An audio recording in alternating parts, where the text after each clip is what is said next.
सा, उस पर आप बहुत विचार करिए कि कहीं आप ऐसे ही तो नहीं घूम रहे हो। भगवत कृपा से एक नगर था, उस नगर का एक बहुत धार्मिक राजा था, बहुत धार्मिक राजा था। उसने अपनी प्रजा को भरपूर व्यवस्था दे रखी थी, जिससे चोरी करने का, बेईमानी करने का कोई मौका उसने दिया ही नहीं। हर व्यक्ति संपन्न था, जब गरीबी होगी तभी तो चोरी करेगा ना। वहां किसी भी प्रकार को उसको सोचने का विषय ही उस मालिक ने, उस राजा ने दिया नहीं। हर व्यक्ति को जो जब जो चाहिए तब वे देता रहा। एक दिन क्या हुआ कि उस राजा की रानी का 9 लखा हार ऑटोमेटिक गायब हो गया।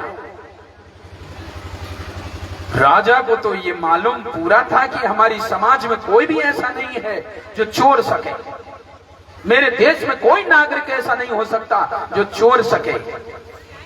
रानी का हार चुराया नहीं है, परंतु किसी ने हो सकता है फांसी किया हो सकता है किसी ने मेरी जांच किया हो कि राजा प्रजा को दंड भी दे सकता है क्या।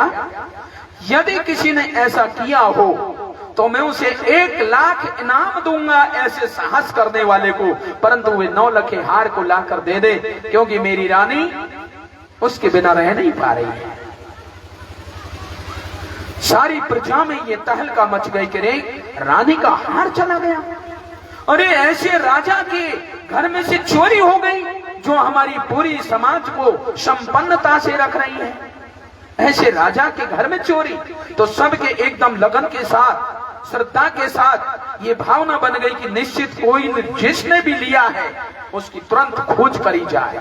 हर व्यक्ति लग गया, परंतु मेरे भाई काऊ पे वे मिला नहीं, किसी पे भी वे मिला नहीं। सब प्रजा खोजने लगी, राजा के कर्मचारी खोजने लगे, परंतु किसी पर वे मिला नहीं। एक दिन राजा का मंत्री घोड़े पर सवार होकर और अपने राज्यसभा में आ रहा था। उसके बीच में एक गंदा नाला पड़ता था जो पूरे नगर का टोटल कचरा उस नाले में आता था। जैसे ही मंत्री चल रहा था तो तुरंत उसकी उस गंदे नाले पर जैसे ही नजर पड़ी तो उसमें वे 9 लखा हार उसे दिखाई दिया। मंत्री ने सोचा, रे ये क्या, ये तो 1 लाख की इनाम मुझे ही मिलनी थी, इसलिए भगवान ने मुझे ये दिया है। अब तो घोड़े से उतर जाता है और उस हार को लेने के लिए उस घोड़े की जो चाबुक थी उससे यूं करता है। जैसे उसने यूं किया तैसे पानी हिल गया और वह दिखना बंद हो गया। मंत्री ने सोचा, हो ना हो ये पानी हिल गया, बहुत गंदा है ना, इसलिए कुछ नीचाई पे है ये हार, कुछ गहराई में है, इसलिए मैं ऐसा करता हूं, यहां से नहीं आएगा। ऐसे ऐसे कपड़ा उसने ऊपर किए और हाथ दे दिया। कौन देख रहा है, अभी देख थोड़ी रहा है कोई, इधर उधर देखा कोई तो नहीं है, कोई नहीं देख रहा है, चलो हाथ दे देते अभी धो लेंगे। अरे 1 लाख मिलेगा भाई। ऐसे राजा के मंत्री में लोभ आने पर कहां जा रहा है, देखिए, गौर करिए। अब अपना हाथ जैसे डुबेया तो हाथ में कुछ नहीं, केवल गंदा मैला कचरा हाथ में आने लगा। फिर रुकता है तो फिर वे दिखाई देता है। उसने सोचा और गहरा है शायद, कोई आ तो नहीं रहा है। ऐसे देखा, चारों तरफ देखा, कोई आ तो नहीं रहा, मुझे देख तो नहीं रहा है।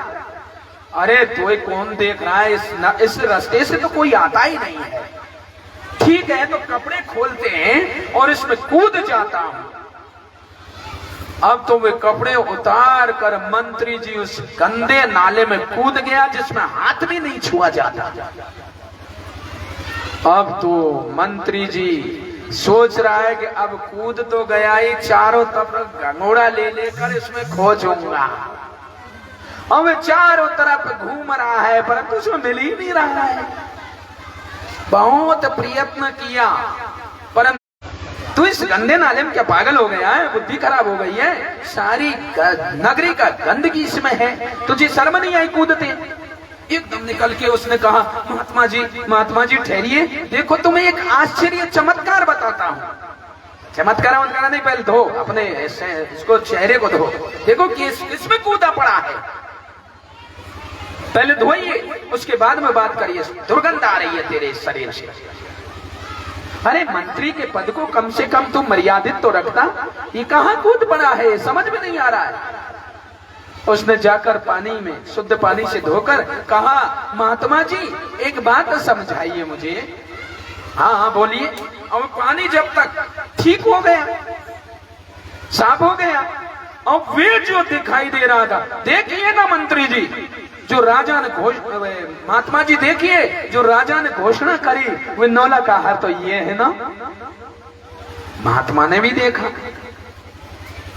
मंत्री की तरफ देखा, मंत्री बात तो सही है परंतु तू कूद कर तो देखा ना इसमें। कहा महात्मा ने सोचा कि यार ये कूद कर देखा है तब भी इसको नहीं मिला है, चारों तरफ खूब घुमाना, हाँ खूब घुमा हूं परंतु मिला नहीं, और है इसी में। राजा अब तो महात्मा जी सोचने लगा कि नहीं इसमें नहीं है, ये तो कहीं और जगह। अब उससे क्या है कि उस गंदे नाले के तट पर पेड़ था, और पेड़ में ऊपर देखा राजा ने, उसने महात्मा जी ने ऊपर को नजर पसारी, तब उसको पेड़ में वहां हार दिखाई दिया। ए मंत्री, ये गंदे नाले में नहीं है, ये गंदे नाले में तो इसकी परछाई है, ओरिजिनल में तो वो उस पेड़ की उस डाली में लगा हुआ है। देख ऊपर चढ़, ऊपर तू गंदे नाली में कूद रहा है रे, तुझे इतना भी समझ में नहीं आया कि ये तो परछाई है, ये वास्तविक में नहीं है। ऐसे ही हम आप लोग सभी उसी परम प्रभु परमेश्वर के प्रिय लोगों में से, मानी मंत्रियों में से हैं, श्रेष्ठ लोगों में से हैं, जो भगवान ने कहा है कि सब मम प्रिय सब मम उपजाए, सबसे अधिक मनुज मोए भाए। आप भी सुख कहां खोजने लगे हो? आपका हार खोया है जो मिल रहा है बड़े पेड़ में ऊंचाई पर, आपको शरीर से उठना होगा, शरीर से ऊपर उठिए, जीव भाव में आइए, जीव भाव से जब आप आगे उठोगे तो आत्म भाव में आओगे, आत्म भाव में आकर फिर आत्मा को परमात्मा में लगाओगे, तब वे आपके हाथ पड़ेगा जो भगवान ने आपको इनाम बोली है। साधन धाम मोक्ष कर द्वारा, ए भाई जो इसका वास्तु के लाभ ले लेगा, इसको जो पाए, आपको ये जो पाया है इसका असली लाभ मिल जाएगा, आपको मुक्ति अमरता मिल जाएगी। पर आप कहां खोज रहे हो वह सुख को, वह हार को, वह इनाम को कहां खोज रहे हो? इंद्रियों में, भोगों में, सांसारिक वस्तुओं में, सांसारिक व्यक्तियों में, इंद्रियों के सुख में, कोई धन में, कोई तन में, कोई मन में, कोई किस में।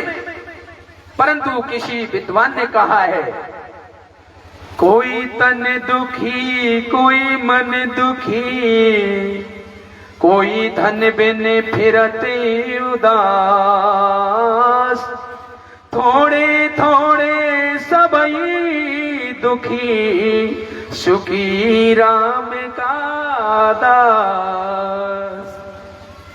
मिलता है सच्चा सुख केवल, सच्चा सुख लेना है का? सच्चा सुख लेना नहीं है तुमको, वास्तव में सही बात यही है।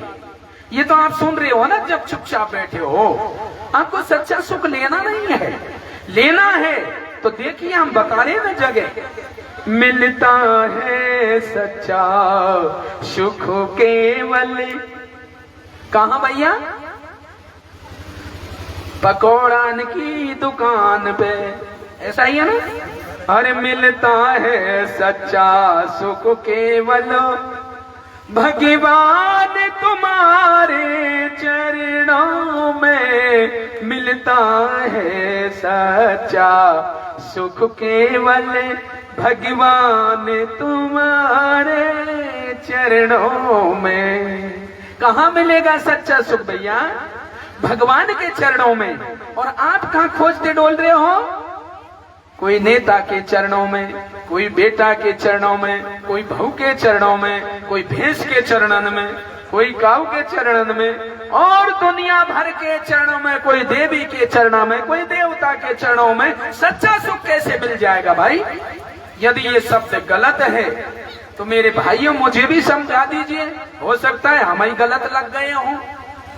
हम तो भगवान के चरणों में सच्चा सुख पाए हैं, कहीं हो सकता है हमसे भूल पड़ रही हो तो आप मुझे इस भजन को बदल के कुछ समझा दीजिए कि नहीं नहीं महात्मा जी आप ऐसे बोल रहे हैं, गलत है। तो कैसे है भाई? तो हम स्वीकार कर लेंगे। और यदि हमारा आपको सही लग रहा हो तो आपको स्वीकार करना ही होगा।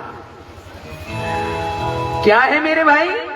यदि वास्तव में वे सच्चा सुख लेना है तो उस मंत्री की तरह गंदी नाली में मत कूदिए, इन भोग व्यसन रूपी गंदी नाली में मत कूदिए, अन्यथा आप विनाश में चले जाओगे, आपका पतन हो जाएगा।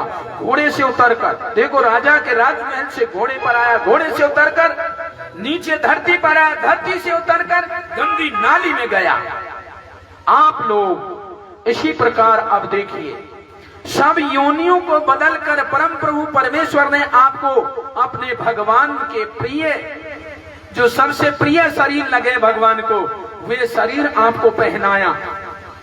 उससे उतरकर आप ये परिवार में आ रहे हैं। परिवार से जल के आप भोग वैष्णव में, गंदी नाली में आप लोग अपना जिंदगी देना चाहते हैं। क्या वास्तव में इसके लिए कोई भी ग्रंथ गवाह दे रहा है जिसको आप कर रहे हैं? भगवान श्री रामचंद्र जी महाराज ने भी यही कहा है, अरे भाई ये मानव का चोला है, ही तन करे फल विषय न भाई। इस तन को प्राप्त करके आप विषयों में दे रहे हैं, विषय रूपी विष पी रहे हो। वास्तव में समझने का प्रयास करें। आपको 5 दिवस जो ये बीत चुका है और आपको ये मिल रहा है कि रात दिन आपको यही करना चाहिए जिसके लिए आप वचन देकर आए हैं। हे प्रभु, मैं एक क्षण भी आपके भजन के बिना नहीं रहूंगा इस जगत में। आप केवल एक बार मुझे इस उदर से निकाल दीजिए। और यहाँ निकालते ही तुरंत आप वाह वाह वाह, मैंने कब कहा वाह वाह? यहीं आके फिर रहा है, वाह वाह करता है आके, वाह मैंने तुझसे कब कहा मैं भजन करूंगा? अभी तो मुझे पढ़ना है, अभी तो मुझे शादी करना है, अभी तो मुझे बच्चा पैदा करने हैं, अभी तो इनका पालन पोषण करना है, अभी इनकी शादी विवाह करना है, फिर हम बुढ़े हो गए, अब हम भजन कैसे करें? यही केवल सिद्धांत आपके लिए मानव शरीर का है? नहीं नहीं बंधुओं, आप लोग ये भूल कर रहे हो, बहुत भारी भूल कर रहे हो। अरे कम से कम इस समय दिया करो जो यहाँ भगवान की आरती। आपके घर के आगे नदी गंगा बह रही है और स्नान करने में आपको तिजारी का बुखार आ रहा है। हे बंधुओं, हे माताओं, हे भाई बंधुओं, आप इतना सोचिए कि धीरे धीरे अपने क्रम को बढ़ाइए ना।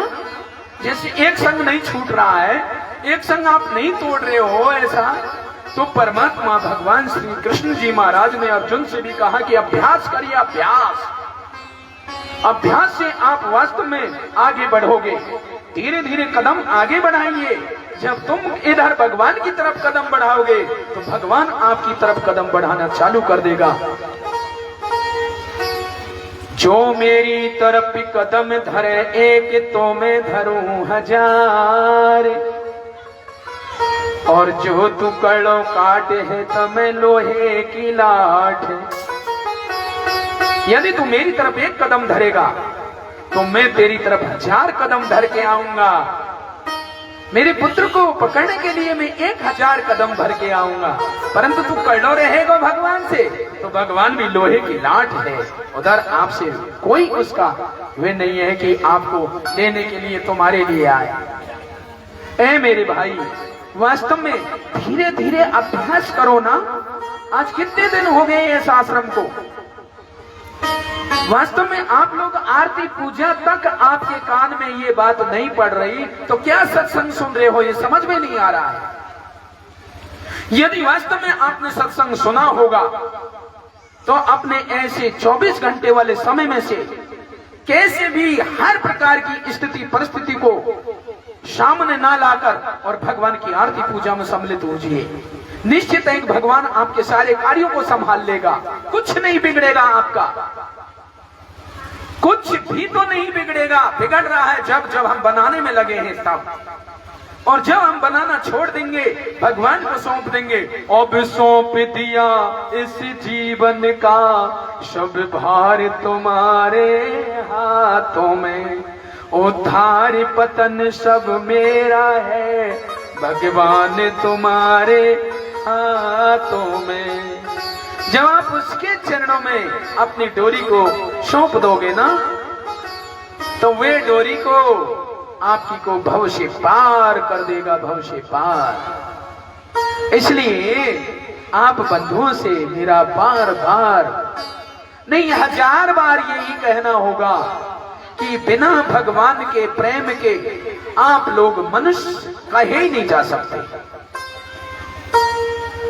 जान लो कोई जानन हारा, जान लो कोई जानन हारा, राम केवल प्रेम प्यारा, राम केवल प्रेम प्यारा। जान लो कोई जानन हारा, राम केवल प्रेम प्यारा।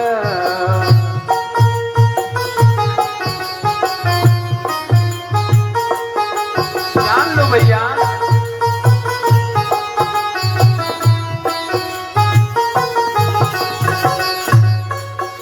और ये समय तुम्हारा हर क्षण हर घड़ी बीत जा रहा है। ए मेरे भाइयों, जानना है तो जान लीजिए, अभी समझने का समय है।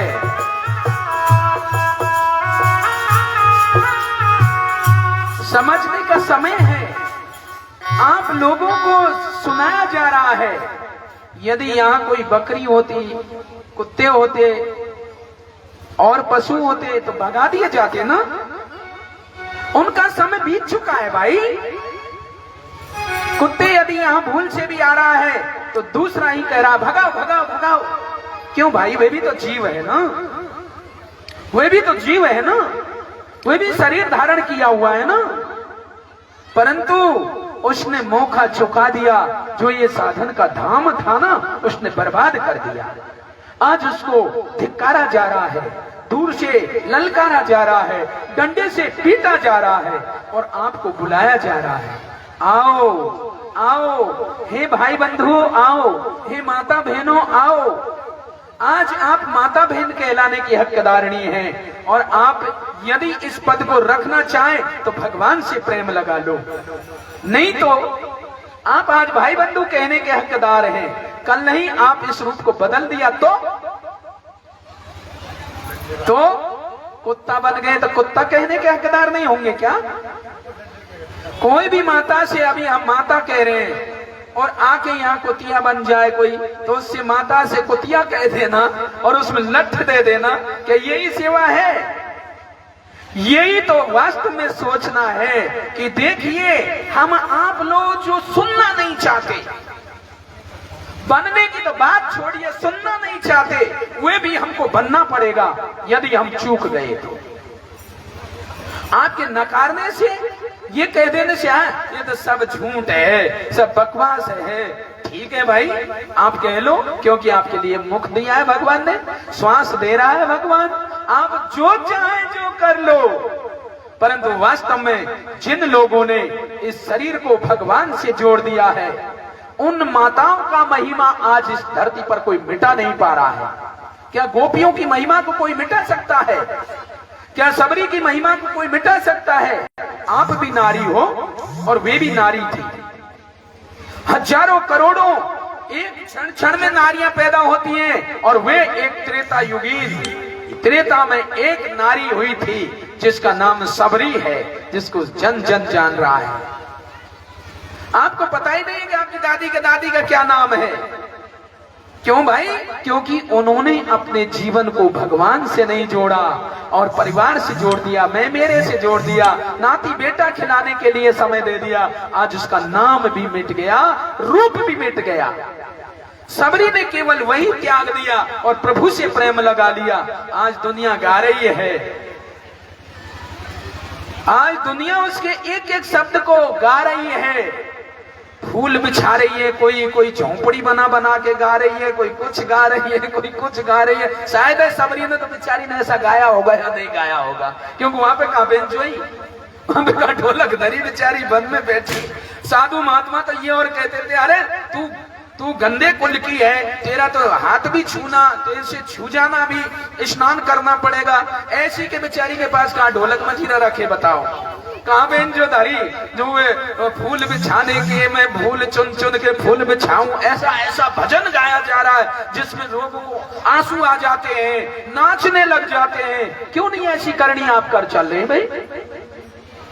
उसके गुणगान गाना अच्छा लग रहा है, क्या आप ऐसे गुणगान गाने के योग्य नहीं बन सके? सोचो, गौर करिए, अपने जीवन को क्यों पत्थर बना रहे हो? उनके ही पाषाण हैं जो भगवान की हरि चर्चा उनके हृदय में प्रवेश नहीं करती। भगवान का प्रेम जिनके हृदय में प्रवेश नहीं करता, वे वास्तव में हृदय पत्थर हैं। आप लोग पत्थर हैं क्या? आप वास्तव में अपने हृदय को पत्थर मत बनाइए, भगवत प्रेमी बनाइए। मीरा की तरह आप पग घुंघरू बांध बांध के प्रभु के चरणों में नाचिए, भगवान की भक्ति कीजिए। आप लोगों का या दुनिया में नाम और रूप दोनों रह जाएगा और जीव को मुक्ति अमरता मिल जाएगी। यही मनुष्य जीवन का असली लक्ष्य है, और इसी से हमारे जीवन का वास्तव में अंतिम मूल्य भी इस मानव शरीर का जब ही चुकेगा जब वास्तव में आप लोग इस मानव शरीर को भगवान से जोड़ देंगे। एक भजन होगा, उसके बाद में आपके सामने भैया रोहित शुक्ला जी आएंगे और हम एक भजन गा रहे हैं। उसके बाद में भगवत कृपा से अपनी वाणी को यहीं पर विराम देंगे।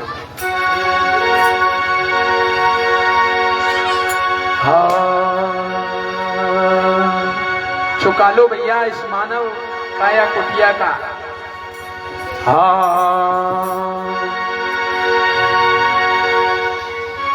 अरे तूने अब तक ना चुकायो बेईमान, किरायो काया कुटिया को।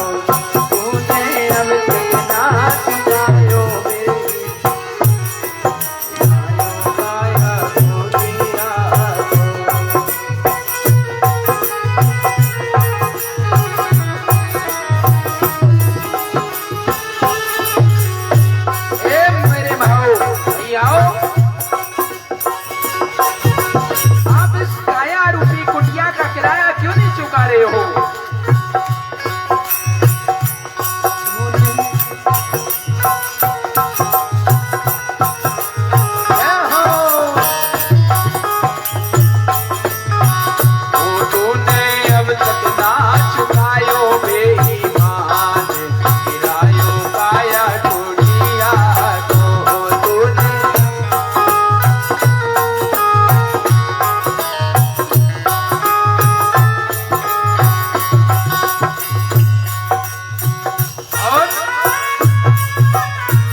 तक ना चुकायो बेईमान, आयो काया कुटिया को। तूने अब तक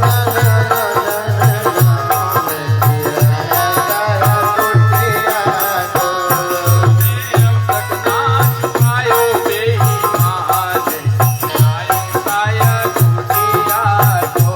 तूने अब तक ना चुकायो बेईमान, गिराया काया कुटिया को।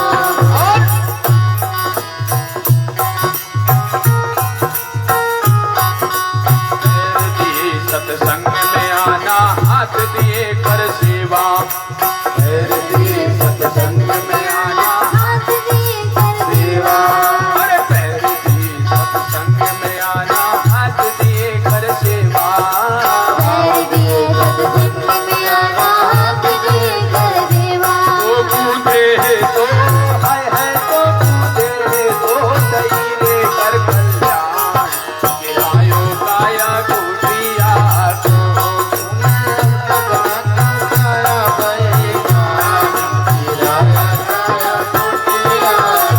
वो तूने अब तक ना चुकायो बेईमान, गिरायो काया कुटिया को। तूने अब तक ना चुकाया बेईमान, गिराया कुटिया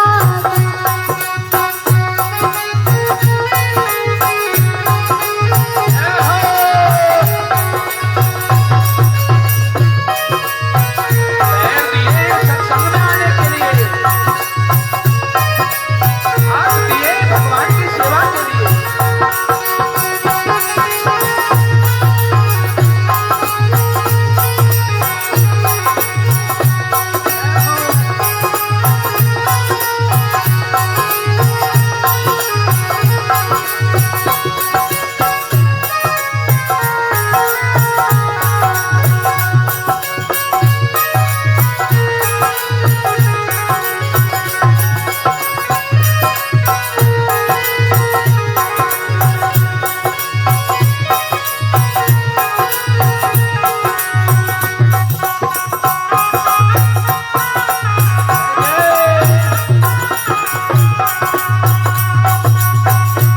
चुका लो मेरे भैया,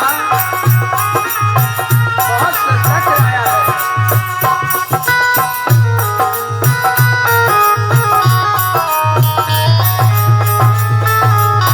वो तूने अब तक ना चुकायो बेईमान, गिरायो काया कुटिया को।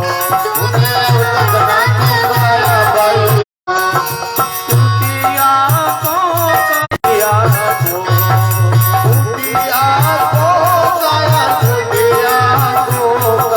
कुटिया को।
कुटिया को कुटिया को गाया कुटिया को गाया कुटिया तूने अब तक ना छुपायो गाया कुटिया को तूने अपना चुराया बेईमान गिराया गाया कुटिया को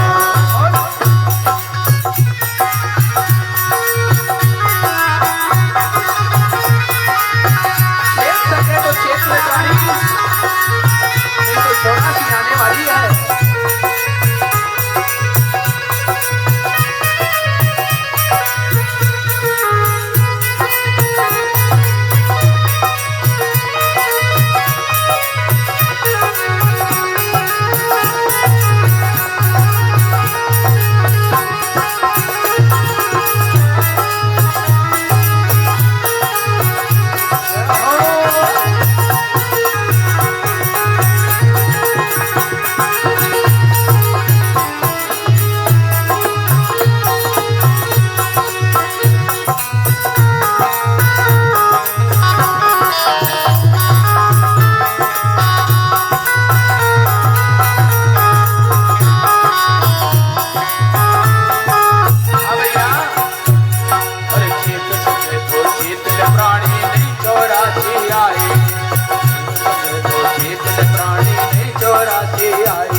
ये मनुष्य का चोला मिला है तो इसका किराया भी तो चुकाना पड़ेगा ना।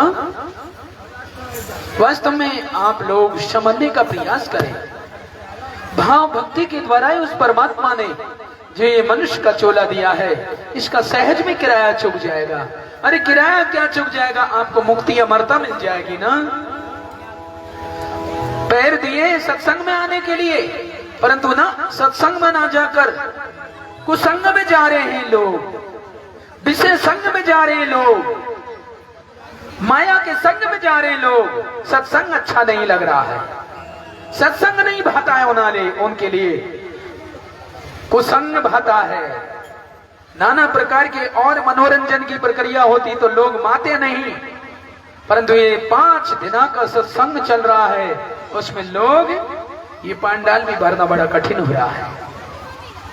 वास्तव में हे मनुष्य, तू वास्तव में अपने को कितना गिरा चुका कि वे संपूर्ण ब्रह्मांड का मालिक सारी व्यवस्थाएं आपको दे रहा है और इस व्यवस्थापक की तरफ आपको बढ़ने में दिक्कत आ रही है।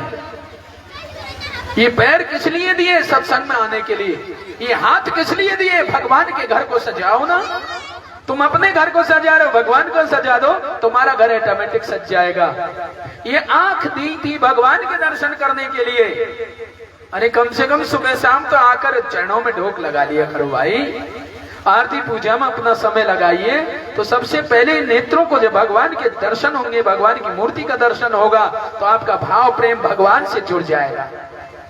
ये घंटी आप लोगों के लिए लगती है सुबह शाम वाली, और ये भक्तजन तो हमेशा भगवान की भक्ति में लगे ही हुए हैं। ये सुबह शाम क्यों कीर्तन आरती पूजा होती है कि ये संसार में फंसे हुए, माया में फंसे हुए लोग आकर इस भाव भक्ति में प्रवेश करें और अपना प्रवेश पाकर उसको समझ जान के उसमें लगे। नहीं तो ये तो बैठे बैठे 30 दिना की, पूरे महीना की एक ही दिन हम गा ले आरती ने, पूरे दिन कर करा के एक दिन में पूरी 30 दिना की कर बैठ जाएंगे आराम से। ये तुम्हारे लिए कर रखा है कि जिससे संसार के लोग सुने कि आप मायावी महल में प्रवेश करने जा रहे हो। है जगने वाले लोगों, आप मायावी झगड़े में प्रवेश करने जा रहे हो, पहले भगवान के दरबार में नमस्कार करो, जिससे तुम्हारी बुद्धि सद्मार्ग में लगे और आप बुरे कर्मों में नहीं लगे। तुम किसी से बेईमानी ना करें, किसी से अत्याचार ना करें, क्योंकि जब भगवान के दरबार में आपका शीश होगा ना तो आपकी मति गति भी बदलना चालू हो जाएगी। और जब शाम को आते हैं मायावी झगड़े से हटकर, तो प्रभु से प्रार्थना करें कि हे प्रभु, मुझसे बहुत भूल हुई है, प्रभु मेरी भूलों को सुधारिए, मुझे क्षमा दीजिए मालिक, मुझे क्षमा दीजिए। गारंटी है कि आप लोग गलती करना ही भूल जाएंगे, परंतु आप ऐसा करते हैं क्या? आप करते हैं क्या? सत्संग सुन रहे हैं भैया, सत्संग सुन रहे हैं, बहुत बढ़िया मूड हिला रहे हैं, सर हिला रहे हैं, क्या होगा इससे?